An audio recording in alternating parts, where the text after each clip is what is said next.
செய்தி மக்கள் தொடர்பு துறையின் சார்பாக ஆளுமை அறிவோம் என்ற நிகழ்ச்சியின் வாயிலாக உங்களை சந்திப்பதில் பெருமிதம் கொள்கிறேன். நாம் இங்கு வந்திருப்பது ஓமந்தூரார் அரசு பன்னோக்கு மருத்துவமனையில் உள்ள டிரான்ஸ்பிளான்ட் அத்தாரிட்டி ஆஃப் தமிழ்நாடு அவர்களின் அலுவலகத்துக்கு. டிரான்ஸ்ட்ரான் யார்? இவர்கள் பல உயிர்களை காப்பாற்றியவர்கள். உறுப்பு தானம் செய்வதில் நாட்டிலேயே தமிழ்நாடு முதலிடம். இவர்களை பற்றிய ஒரு சிறப்பான நேர்காணலுக்கு இங்கு வந்துள்ளோம்.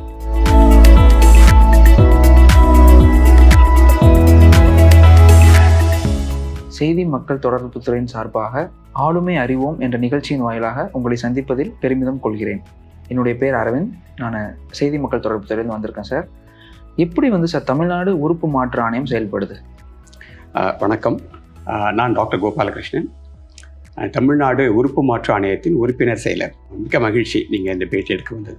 தமிழ்நாடு உறுப்பு மாற்று ஆணையத்தினுடைய முக்கியமான ஒரு நோக்கம், செயல்பாடு என்னன்னு கேட்டிங்கன்னா, மூளை சாவு ஏற்பட்ட நபர்களிடமிருந்து அவர்களுடைய குடும்பத்தாரின் சம்மதத்தோட உறுப்புகளை தானமாக பெற்று உறுப்பு செயலிழப்பு, ஆர்கன் ஃபெயிலியர்னால் அவதிப்பட்டு இருக்கிற நோயாளிகளுக்கு பொறுத்துற ஒரு உன்னதமான ஒரு ப்ரோக்ராம் தான் டிசீஸ்ட் ஆர்கன் டிரான்ஸ்பிளான்டேஷன் ப்ரோக்ராம்.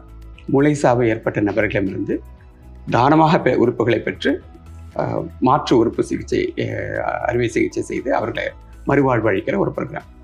இந்த ஒரு ப்ரோக்ராமை முழுமையாக அதனுடைய மாநில அளவில் இந்த ப்ரோக்ராமை ஓவர்சீ பண்ணுறது, ரெகுலேட் பண்ணுறது, அதுதான் இந்த ஆணையத்தினுடைய முக்கியமான செயல்பாடு. இப்போ மேற்கொண்டு இதை பற்றி பேசுகிறதுக்கு முன்னாடி மூளை சாவுன்னு சொன்னேன், அதை பற்றி ஒரு சின்ன புரிதல் கொடுத்துட்டு அதுக்கப்புறம் இதர விவரங்களை பேசுகிறது கரெக்டாக இருக்கும்னு நினைக்கிறேன். மூளை சாவு, அதாவது ஆங்கிலத்தில் பிரெயின் டெத்து, இது சாதாரணமாக நம்ம சாவு அப்படின்னு, டெத் அப்படின்றத பற்றி நமக்கு ஒரு புரிதல் இருக்கும். சாதாரணமாக என்ன நினைப்போம், இருதயம் முற்றமாக நின்று போகிறது, இருதய ஹார்ட் சவுண்ட்ஸே இருக்காது, மூச்சு சுத்தமாக இருக்காது, எந்தவித அசைவமின்றி செயல்பாடுமின்றி இறந்து போகிறது தான் நார்மல் டெத்துன்றது. மூளை சாவுன்ற கான்செப்ட் கொஞ்சம் வித்தியாசமானது. உதாரணமாக ஒரு ரோட் டிராஃபிக் ஆக்சிடெண்ட், எதிர்பாராத விதமாக ஒரு சாலை விபத்து, தலை காயம் ஏற்பட்டதுன்னு வச்சுக்கோங்க. அப்போது தலை காயம் ஏற்பட்டதுனால ஒரு கோமா ஸ்டேஜுக்கு பேஷண்ட் போய்ட்றாங்க, அந்த பாதிக்கப்பட்ட நபர் போய்ட்றாங்க.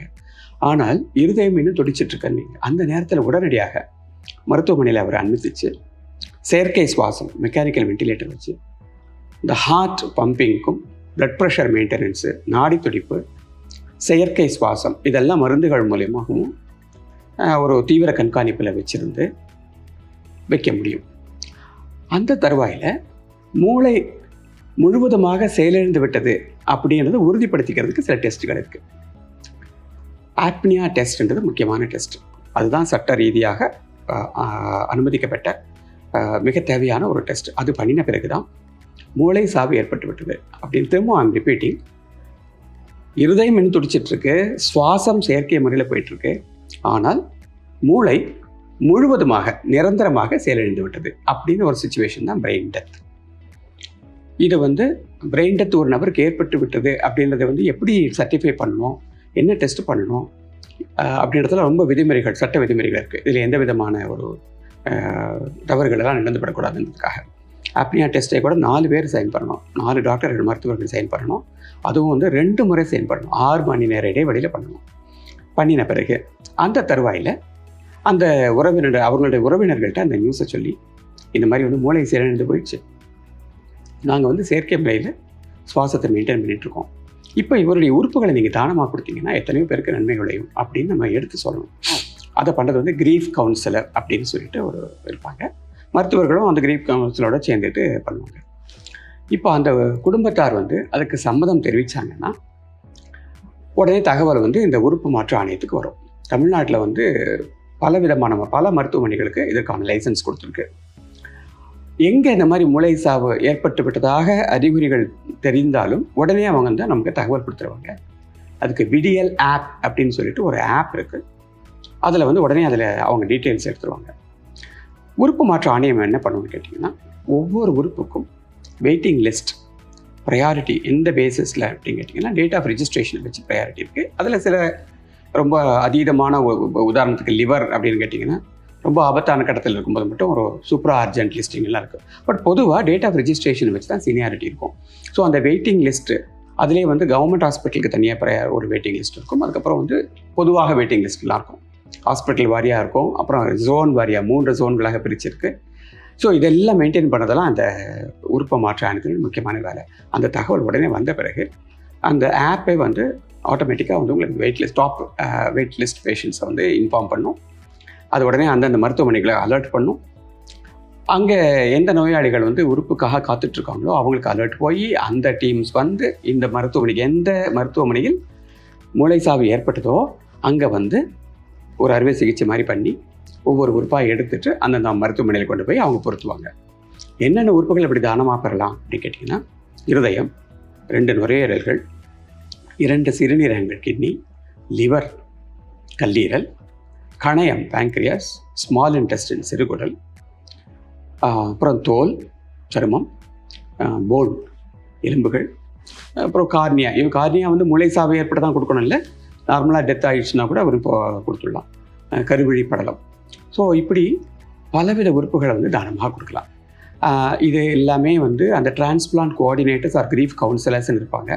அவங்க வந்து உறுப்பு மாற்று ஆணையத்தால் நியமிக்கப்பட்டவங்க மருத்துவமனைகள் இருப்பாங்க. அவங்களுடைய வேலை இது பார்க்கணும்.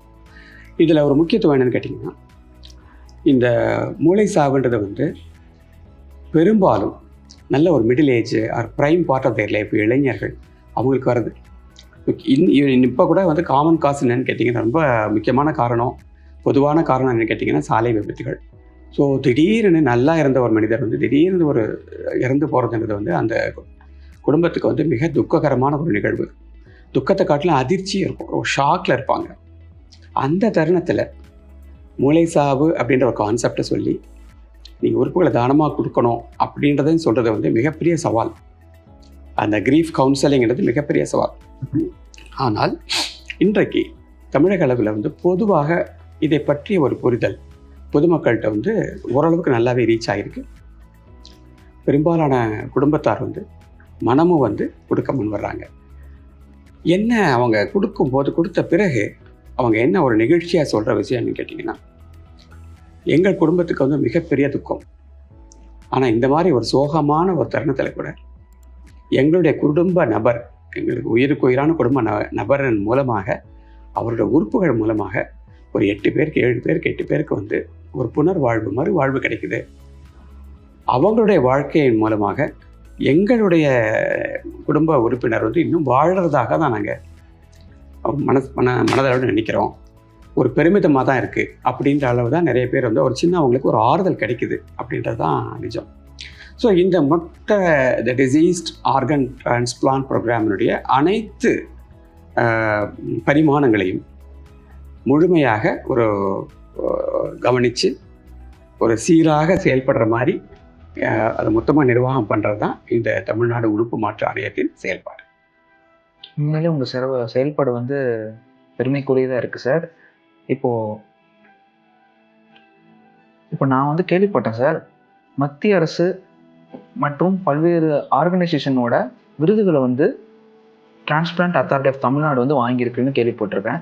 அதே மாதிரி கவர்மெண்ட் ஆஃப் இந்தியா ஜிஓவே வந்து பார்த்தீங்கன்னா தமிழ்நாடோட ஆர்கன் டொனேஷன் ஜிஓ பார்த்து எமுலேட் பண்ணியிருக்காங்கன்னு கேள்விப்பட்டிருக்கேன் சார். அப்போது அந்தளவுக்கு சிறப்பு வாய்ந்த இந்த டிரான்ஸ்பிளான்ட் அப்படின்றதோட சாதனைகளை பற்றி சொல்லுங்கள் சார். தமிழ்நாட்டில் வந்து 1995ஆம் ஆண்டே வந்து முதல்ல இந்த மாதிரி மூளைசாவு ஏற்பட்ட நபர்கிட்ட வந்து உறுப்புகள் பெறப்பட்டு அறுவை சிகிச்சை செய்யப்பட்டிருக்கு. ஆனால் வந்து பெரிய அளவில் ஒரு டேக்கப் ஆகலை, அங்கொன்றும் இங்கொன்றுமா நடந்திருந்தது. 2008 அப்படிங்கிறது ஒரு மிக முக்கியமான ஒரு ஆண்டு இந்த ப்ரோக்ராமில். அந்த ஆண்டு தான் வந்து தமிழ்நாடு அரசாங்கம் வந்து மிக தீவிரமாக இதில் இறங்கி எல்லாம் ஒரு பெரிய டீம் போட்டு பியூரோக்ராட்ஸு, அந்த அரசு வந்து அதில் ரொம்ப முக்கியத்துவம் கொடுத்து டெக்னோக்ராட்ஸ், அதில் எக்ஸ்பர்ட்ஸு, சட்ட ரீதியான வல்லுநர்கள், தன்னார்வ தொண்டு நிறுவனங்கள் எல்லாருமா சேர்ந்து ஒரு பெரிய டீமை போட்டு நிறைய ரூல்ஸ் அண்ட் ரெகுலேஷன்ஸ்லாம் ஃபார்ம் பண்ணாங்க. கிட்டத்தட்ட ஒரு 8 கவர்மெண்ட் அரசாணைகள் கொண்டு வந்தாங்க. ஒவ்வொரு ஸ்டெப்புக்குமே ரெகுலேட் பண்ணுற மாதிரி, எதுவுமே தப்பு நடந்துடக்கூடாது, எல்லாமே ஒரு தெளிந்த நீரோடை போல் எந்த வித ஊடகங்கள் இல்லாமல் ஓப்பனாக இருக்கணும், டிரான்ஸ்பரண்ட்டாக இருக்கணும் அப்படின்றதுக்காக அழகாக கொண்டு வந்தாங்க. ஒவ்வொரு ஸ்டெப்புக்குமே ஒரு ஜீவோ கொண்டு வந்தாங்க. 2008ஆம் ஆண்டு வந்து என்ன சிறப்பு அப்படின்னு கேட்டிங்கன்னா, அப்போது சென்னை பக்கத்தில் தான் திருக்கழுக்குன்றம் அங்கே வந்து ஒரு மருத்துவ தம்பதியினர், அவங்களுக்கு ஒரே மகன் ஹிதேந்திரான்னு சொல்லிட்டு ஒரு young person, college going student. அவர் வந்து திடீர்னு சாலை விபத்தில் இறந்து போகிறார். அப்போ அந்த 2 டாக்டர்ஸுமே வந்து ஒரு டிசிஷன் எடுக்கிறாங்க, நம்மளுடைய மகனுடைய உறுப்புகளை தானமாக கொடுக்கணும் அப்படின்னு சொல்லிட்டு. அது மிகப்பெரிய அளவில் ஒரு பப்ளிக் ரீச் இருந்தது. அது ஒரு பெரிய உந்துதலாக இருந்தது அந்த நிகழ்வு. அது வந்து ஹிதேந்திரா எஃபெக்ட் அப்படின்னு சொல்லிட்டே கூட நம்ம மருத்துவ இதழ்களெல்லாம் நம்ம அதை மென்ஷன் பண்ணி ஆர்டிகிள்ஸ் எழுதுகிறோம். அந்த தருணத்தில் வந்து அரசாங்கம் வந்து முழு முயற்சியாக எடுத்து கெடாவர் டிரான்ஸ்பிளான்ட் ப்ரோக்ராம் அப்படின்ற பேரில் ஆரம்பிச்சது. அதுவே படிப்படியாக இன்னும் ஜாஸ்தியாகி ப்ரோக்ராம் நல்லபடியாக ஒரு பரவி 2014ஆம் ஆண்டு முதல் முறையாக ஒரு சொசைட்டியாக ரிஜிஸ்டர் பண்ணப்பட்டது. அதுக்கு பேரும் டிரான்ஸ்டன் அப்படின்ற டிரான்ஸ்பிளான்ட் அத்தாரிட்டி தமிழ்நாடு உறுப்பு மாற்று ஆணையம் அப்படின்ற பேரில். இதுக்கு எக்ஸ் அஃபிஷியோ சேர்மன் வந்து ஹானரபிள் சீஃப் மினிஸ்டர். இதுக்கு எக்ஸிக்யூட்டிவ் கமிட்டி இருக்குது. அந்த executive committees will be headed by the respected health secretary to government Tamil Nadu. அதில் வந்து உறுப்பினர் செயலர் வந்து அன்றாட நிர்வாகத்தை பார்த்துக்கிறதுக்கு உறுப்பினர் செயலர், மெம்பர் செக்ரட்டரின்னு சொல்லிட்டு. ஸோ இப்படி ஒரு ஆணையமாக உருவானது வந்து இந்தியாவிலேயே முதல் தமிழ்நாடு தான் முன்னோடி. ஒவ்வொரு ஆண்டும் இந்த பெர்ஃபார்மன்ஸ் வந்து இந்த ப்ரோக்ராமுடைய பெர்ஃபார்மன்ஸ் வந்து அதிகமாகிட்டே போகுது. ஹேவிங் செட் தட், இன்னொரு விஷயம் நான் சொல்லிடுறேன். டிரான்ஸ்பிளான்டேஷன் வந்து லிவிங் டோனர்ஸ் கொடுக்கறது தனி, உயிருள்ள நபர்கள் முக்கியமாக உறவினர்கள் கொடுக்கறது முக்கியமாக. அது என்னென்ன கொடுக்கலான்னு கேட்டால் கிட்னி கொடுக்கலாம், லிவர் கொடுக்கலாம், அது தனி. அது இதில் வராது, அது வந்து வேறு துறையின் கீழே இயங்குது. இது மொத்தமாக வந்து மூளைசாவு ஏற்பட்ட நபர்கிட்டேருந்து பெறக்கூடிய உறுப்புகள் பெற்று அறுவை சிகிச்சை செய்கிறது மட்டும்தான் இந்த டிரான்ஸ்பிளான்டுடைய வேலை. ஓகே, ஒவ்வொரு ஆண்டும் இதனுடைய செயல்பாடு அதிகமாகிட்டே போனதுனால கிட்டத்தட்ட இது வரைக்கும் 7 முறை விருது வாங்கியிருக்காங்க. சிறந்த மாநிலமாக தமிழ்நாடு வந்து வாங்கியிருக்கு. விருது கொடுக்கறது வந்து நோட்டோ அப்படின்னு சொல்லிட்டு, national organ and tissue transplantation organisation அப்படின்னு சொல்லிட்டு அந்த நோட்டை கொடுக்குறது. இந்த ஜிஓ சொன்ன பார்த்தீங்களா, ஒரு செட் ஆஃப் ஜிஓஸ் கொண்டு வரதாகட்டும், ஆணையமாக பதிவு செய்கிறதாகட்டும், விடியல் ஆப் அப்படின்னு சொல்லிட்டு ஒரு டிரான்ஸ்பேரண்ட்டாக ஒரு ஆப் கொண்டு வரதாகட்டும், நெறிமுறைகள் கொண்டு வரதாகட்டும், ரூல்ஸ் அண்ட் ரெகுலேஷன்ஸ் கொண்டு வரதாகட்டும், எல்லாமே வந்து தமிழ்நாட்டில் வந்து ஒரு மிகப்பெரிய முன்னோடியாக இருக்கிறது. ஒவ்வொரு மாநிலத்திலேருந்தும் அவங்க டீம் ஆஃப் எக்ஸ்பர்ட்ஸ் இங்கே வந்துட்டு இதனுடைய செயல்பாடுகளை தெரிஞ்சுக்கிட்டு அதை அப்படியே அவங்க ரெப்ளிகேட் பண்ணின நிகழ்வுகள் நடந்தது உண்டு. 2023ஆம் ஆண்டு கூட 2022ஆம் ஆண்டுக்கான சிறந்த மாநிலமாக 2023ஆம் ஆண்டு நடந்த விழாவில் கிடைச்சது. அந்த ஒரு ஆண்டு மட்டும் 156 டொனேஷன்ஸ் நடந்திருக்கு. 2023ல் 178 டொனேஷன்ஸ் நடந்தது. 2023 இன்னொரு மிக முக்கியமான ஒரு டேர்னிங் பாயிண்ட் இந்த ப்ரோக்ராமில். என்ன நடந்ததுன்னு கேட்டிங்கன்னா, ஹானர் வாக் அப்படின்னு பண்ண ஆரம்பித்தோம். ஹானர் வாக் அப்படின்னா என்னன்னு கேட்டிங்கன்னா, இந்த உறுப்பு தானம் கொடுத்த பிறகு, ஆப்ரேஷன் தியேட்டர்லேருந்து எல்லா உறுப்புகளை எடுத்த பிறகு திரும்பவும் நல்லா பேக் பண்ணிவிட்டு யூஸ்வலாக மாலை மரியாதையோடு அப்படியே வண்டியில் ஏற்றி அனுப்பிச்சிடுவோம்.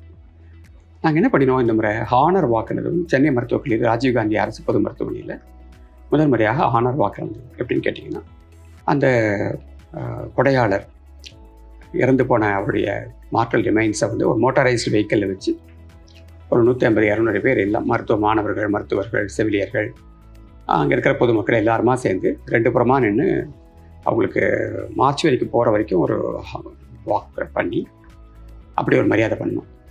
அது வந்து மிக பெரிதாக பொதுமக்களின் கவனத்தை ஈர்த்தது.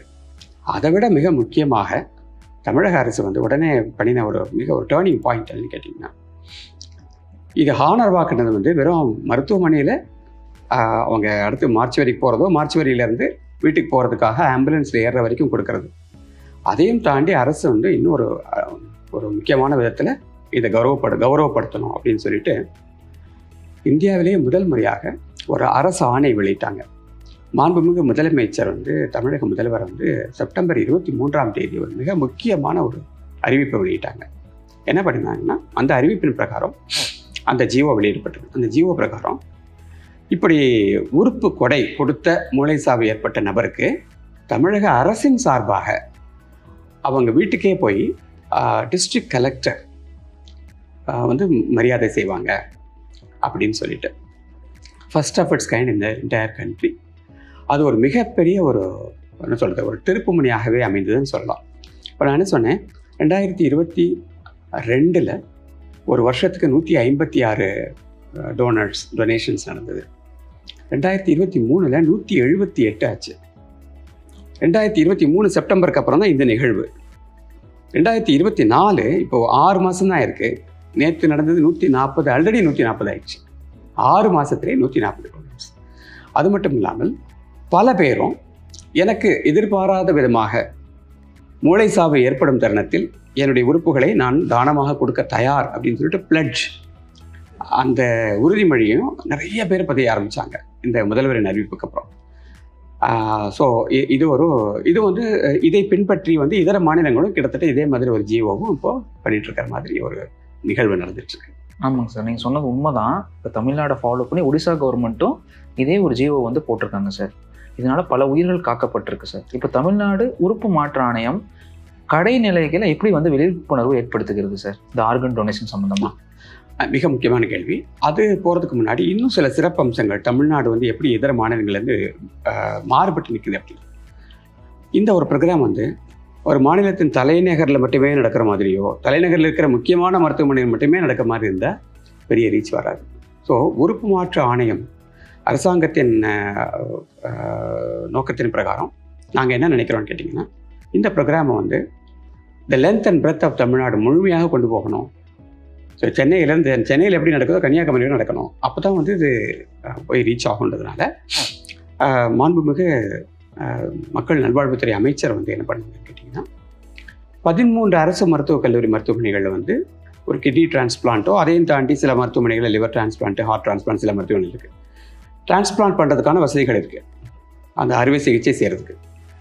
புதிதாக துவங்கப்பட்ட கல்லூரிகள் அங்கே வந்து டிரான்ஸ்பிளான்ட் பண்ணுறதுக்கான ஒரு கட்டமைப்பு இல்லாமல் இருக்கலாம், அதுக்கான ஒரு எக்ஸ்பர்டீஸ் இல்லாமல் இருக்கலாம். இருந்தாலும் கூட மூளை சாவு ஏற்பட்டு விட்டது அப்படின்னு புரிஞ்சுக்கிட்டு அந்த சர்டிஃபிகேஷன் பண்ணுற அளவுக்கு எல்லா மருத்துவமனைகளும் வசதிகள் இருக்குது. ஸோ அதை ஏன் எல்லாருக்கும் வந்து அட்லீஸ்ட் பிரெயின் டெத் சர்டிஃபை பண்ணி ஆர்கன் ரிட்ரீவலுக்கு ஒரு லைசன்ஸ் கொடுத்துருங்க அப்படின்னு ஒரு ஆணை போட்டார். அது ஒரு மிக முக்கியமான ஒரு ஆணை. அந்த சென்டர்ஸ்க்கு பேர் வந்து நான் டிரான்ஸ்பிளான்ட் ஆர்கன் ரிட்ரீவல் சென்டர்ஸ்னு பேர்.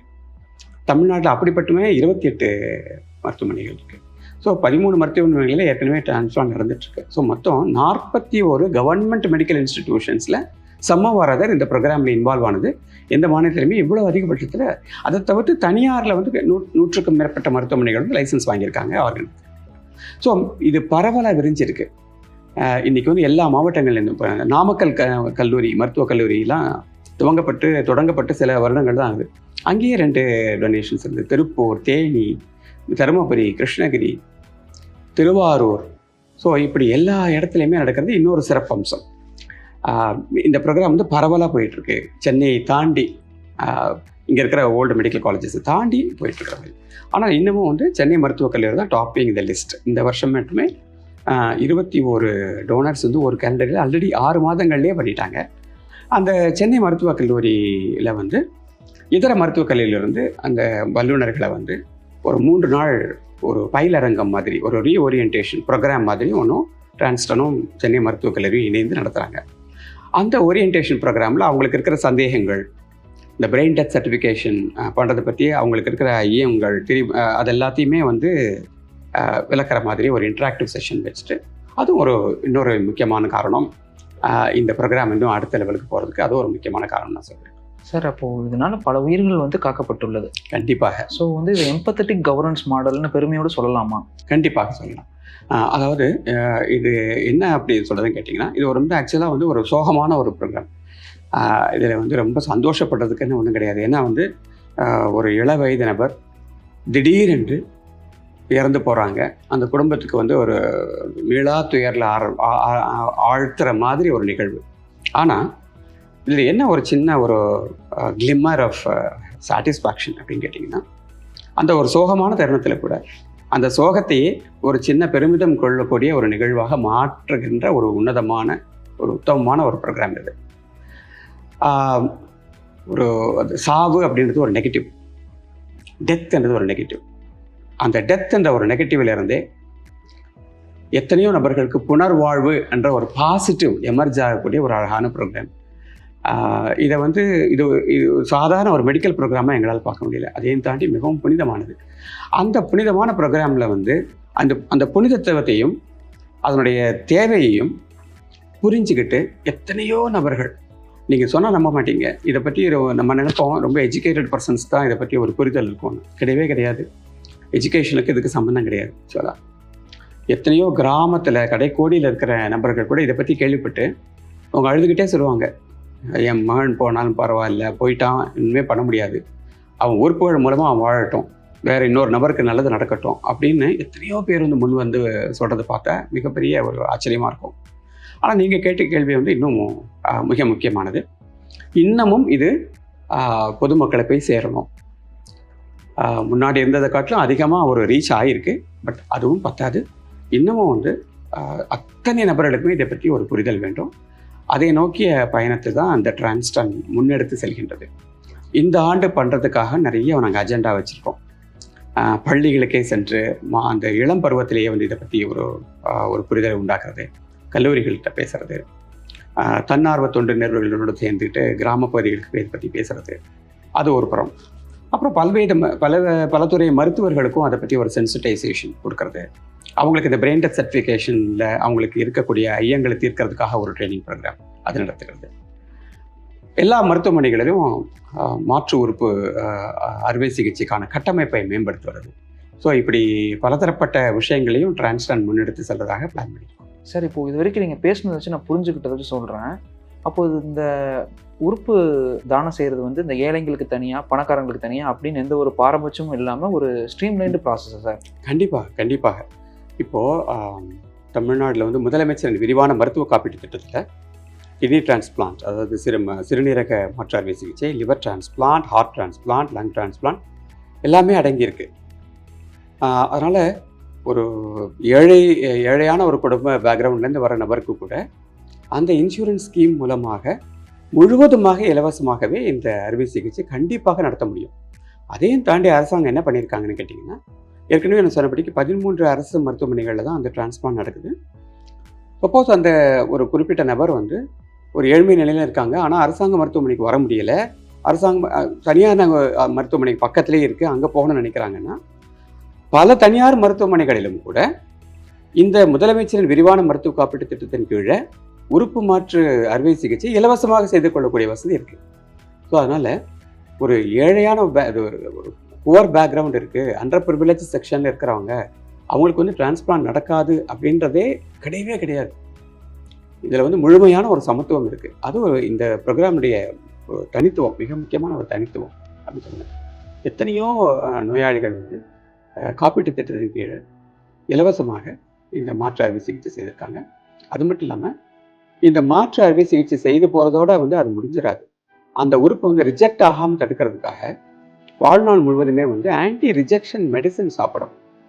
அந்த ஆன்டி ரிஜெக்ஷன் மருந்துகளும் கூட தமிழக அரசாங்கம் வந்து வாழ்நாள் முழுவதும் இந்த உறுப்பு மாற்று அறுவை சிகிச்சை செய்து கொண்டவர்களுக்கு வந்து இலவசமாக கொடுக்கும்.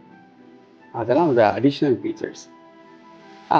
இந்த ப்ரோக்ராம் ஏன் இன்னும் பல பேரை போய் சேரணும்னு சொல்கிறேன்னு கேட்டிங்கன்னா, ஒவ்வொரு நாளுமே உறுப்பு வேண்டி ரெஜிஸ்டர் பண்ணிட்டு இருக்கக்கூடிய நம்பர் அதிகமாகிட்டே போகுது.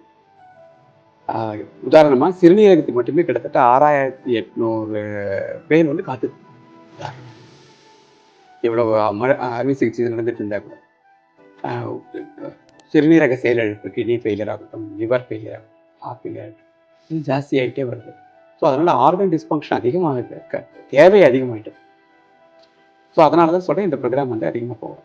அதாவது அகால மரணம் யாருக்கும் வரக்கூடாது.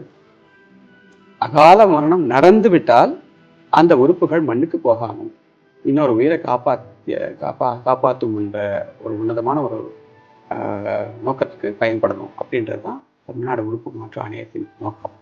சார், இப்போ குடும்பத்தில் வந்து பார்த்தீங்கன்னா ஒருத்தருக்கு வந்து கிட்னி டிரான்ஸ்பிளான்ட் தேவைப்படுது. அப்போ அவர் வந்து எப்படி அரசாங்கத்தை வந்து அணுகுது, எனக்கு இந்த மாதிரி வேணும் அப்படின்னு? இப்போ கிட்னி ஃபெயிலியர் ஏற்பட்ட நபருக்கு வந்து கிட்னி டிரான்ஸ்பிளான்ட் வேணும் அப்படின்னா அதில் டோனர் வந்து 2 விதமான சோர்ஸ் இருக்குது. ஒன்று இந்த லைவ் டோனர், ஃபேமிலியிலேருந்தே அவங்க நெருங்கிய உறவினரே வந்து மனமு வந்து கொடுக்க வந்தாங்கன்னா அது பண்ணிடலாம். அது எந்தெந்த ஆஸ்பத்திரியில் பண்ணணும் அப்படின்னு சொல்லிட்டு அரசாங்கம் லைசன்ஸ் கொடுத்துருக்கோம். அரசு மருத்துவமனைகளாகட்டும், தனியார் மருத்துவமனைகளாகட்டும், அதுவும் சிஎம் இன்சூரன்ஸ் ஸ்கீமில் அது இல்லை. குடும்பத்தில் வந்து தானம் கொடுக்க தகுதியான நபர் யாருமே இல்லை அப்படின்ற பட்சத்தில் அவங்க வந்து எனக்கு மூளை சாவு ஏற்பட்ட நபர்கிட்ட இருந்து கிட்னி வேணும் அப்படின்னு பதிவு பண்ணிக்கணும். அந்த பதிவு வந்து எங்கே பண்ணுறது அப்படின்னா, சில ஹாஸ்பிட்டல்ஸ் இருக்குது, கவர்மெண்ட் இன்ஸ்டிடியூஷன்ஸ் இருக்குது, ப்ரைவேட்டில் அதுக்கான லைசன்ஸ் உள்ள ரிஜிஸ்டர்டு ஹாஸ்பிட்டல்ஸ் இருக்குது. அங்கே வந்து உடனே பதிவு பண்ணிக்கணும். டயாலிசிஸ் ஆரம்பித்த 2 மாதங்கள் கழித்து அவங்க பதிவு பண்ணிக்கணும். ஸோ அவங்க வந்து அரசாங்கத்தால் லைசன்ஸ் கொடுக்கப்பட்ட, அனுமதி அளிக்கப்பட்ட மருத்துவமனைகளில் பதிவு செஞ்சுக்கணும். இந்த டேட் ஆஃப் ரிஜிஸ்ட்ரேஷன் தான் வந்து அந்த சீனியாரிட்டி இருக்கும். ஸோ அது ரொம்ப முக்கியம். அது பண்ணிக்கணும். பண்ணின பிறகு அவங்க அந்த வரிசை கிரமமாக ஒவ்வொருத்தருக்காக வந்துகிட்டே இருக்கும். எந்த பிளட் குரூப்பு, அதெல்லாம் சில விஷயங்கள்லாம் இருக்குது, அதன்படி வந்துகிட்டே இருக்கும். இதே மாதிரி தான் எல்லா உறுப்புகளுக்குமே, லிவர் ஆகட்டும், லங்ஸ் ஆகட்டும், ஹார்ட் ஆகட்டும். இப்போது ஹேண்ட் டிரான்ஸ்பிளான்ட் அப்படின்றதும் தமிழ்நாட்டில் சில மருத்துவமனைகள் நடந்துகிட்ருக்கு. ஒரு விபத்தில் வந்து கை இழந்து போச்சு, கை இழந்துட்டாங்க, ஆப்ரேட் பண்ணி கை எடுத்துருச்சு அப்படின்னா கூட அதுக்கும் நம்ம ரெஜிஸ்டர் பண்ணிக்கலாம். அந்த ஹேண்ட் டிரான்ஸ்பிளான்ட்டும் வெற்றிகரமாக இப்போ நடந்துகிட்ருக்கு சில மருத்துவமனைகள். அந்த தகவல் நான் தெரிவிக்க விரும்புகிறேன். ஒரு சின்ன சந்தேகம் பல பொதுமக்களுக்கு இருக்குது. எங்களை வந்து சில நபர்கள் வந்து ஒரு குட் சமாரிட்டன்ஸ், நல்ல இதயம் படித்த மனிதர்கள் என்ன சொல்கிறாங்க, நான் இறந்த பிறகு என்னுடைய முழு உடல்லையும் தானமாக கொடுக்குறேன், நீங்கள் ரெஜிஸ்டர் பண்ணிக்கோங்கன்னு சொல்லிட்டு. இந்த தருணத்தை வந்து நான் யூஸ் பண்ணிக்கிறேன் அதை பற்றி ஒரு விளக்கம் கொடுக்குறதுக்கு. இந்த முழு உடல் தானம் அப்படின்றது வந்து இதோட சேராது. அது என்ன முழு உடல் தானம்னா, முழுமையாக இறந்து போன பிறகு, ஹார்ட்டெல்லாம் ஸ்டாப் பண்ணி இயற்கையாக ஒரு சாவு நடந்த பிறகு பல பேர் ஒரு நல்லடக்கம் செய்கிறதுக்காகவோ இல்லை தகனம் செய்கிறதுக்காகவோ இல்லாமல் ஒரு மருத்துவ ரீதியாக மாணவர்கள் வந்து கற்றுக்கொள்வதற்காகவும் ஆராய்ச்சிகளுக்காகவும் என்னுடைய உறுப்புகள் பயனாகட்டும் அப்படின்ற பட்சத்தில் கொடுக்கறதா அந்த முழு உடல் தானம். முழுமையாக இறப்பு, டெத்து ஆன பிறகு அந்த உறுப்புகளை மட்டும் தனியாக எடுத்து இந்த டிரான்ஸ்பிளான்ட் பண்ணுறதுன்றது அது அந்த நிகழ்வு இன்னும் வரல. ஸோ முழு உடல் தானம் அப்படின்றது வந்து இப்போதைக்கு கல்விக்காகவும் ஆராய்ச்சிக்காக மட்டுமே உபயோகப்படுவதையும் நான் தெளிவுபடுத்துகிறேன். செய்தி மக்கள் தொடர்பு துறை சார்பாக ஆளுமை அறிவோம் என்ற நிகழ்ச்சியின் வாயிலாக உங்களை சந்தித்ததில் பெருமை கொள்கிறோம். நன்றி, வணக்கம். மிக்க நன்றி. உறுப்பு தானம் உயிர் தானம். உறுப்பு தானத்தை பற்றிய விழிப்புணர்வு கடைக்கோடி மனிதனுக்கும் சென்று சேர்க்கும் வகையில் நாம் அனைவரும் இணைந்து செயலாற்றுவோம் என்று உறுதி எடுத்துக்கொள்வோம். மிக்க நன்றி, வணக்கம். வெளியீடு உங்கள் செய்தி மக்கள் தொடர்பு துறை.